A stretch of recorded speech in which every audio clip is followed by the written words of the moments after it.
stool routine test helps in the diagnosis of diarrhea, dysentery, malabsorption, gastrointestinal tract bleeding, and parasitic infections.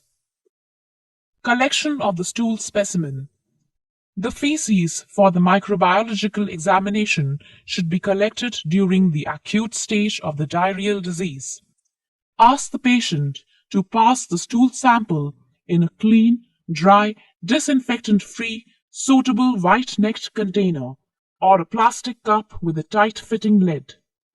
About 20 to 40 grams of well-formed stool or 5 to 6 ml of watery stool will suffice for a routine examination. The ingestion of some medicines prior to the collection of the fecal sample may interfere with the detection of the microorganisms. All specimens must be properly labeled with the patient's name, age, sex, and the date of the sample collection. Precautions. Do not keep the specimen at warm temperatures. Try to keep it in cool places. Prevent the drying of the specimen. Prevent its contamination with urine or dirt particles. The stool should not be collected from bedpans which contain disinfectants.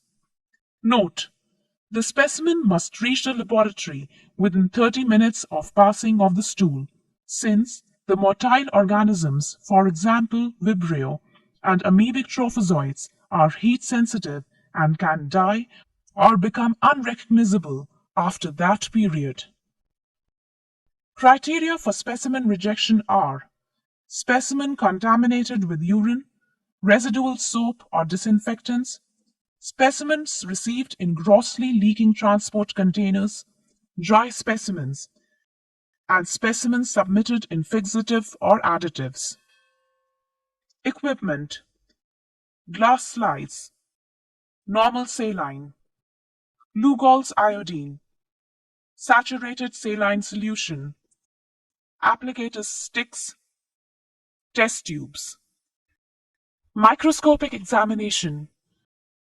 The laboratory diagnosis of most parasitic infections is by the demonstration of ova and cysts of the parasite in the stools of the infected person. The stool can be examined by the following techniques: wet mount examination, iodine preparation, and concentration techniques. Saline specimen preparation. Place a drop of normal saline on a labeled glass slide. Using an applicator stick, transfer a small portion of the stool from the mucoid or blood or particulate matter in a watery stool and mix well in the saline.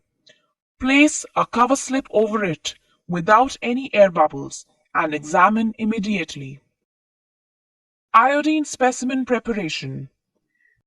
Place a drop of Lugol's iodine on a labeled glass slide. Using an applicator stick, transfer a small portion of the stool from mucoid, blood, or particulate matter in a watery stool and mix well in the saline.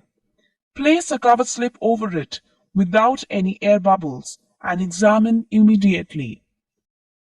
Concentration method.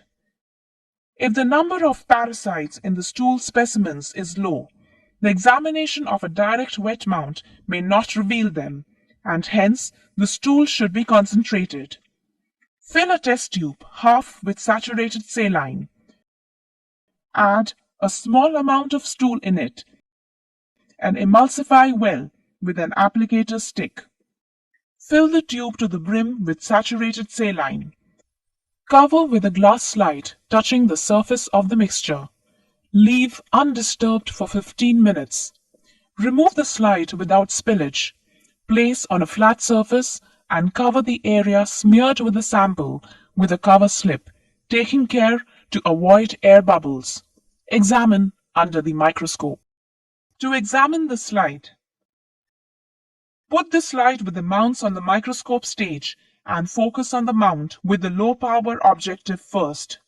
Systematically scan the entire cover slip area using the 10x objective in a zigzag manner.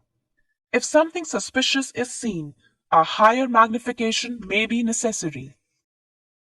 Note: It is preferable to keep the condenser down and the intensity of the light low for proper visualization of the ova and cysts. Quality control. Split sample testing should be performed monthly on the same sample by 2 technicians. Inter-lab comparisons is another method of ensuring quality control.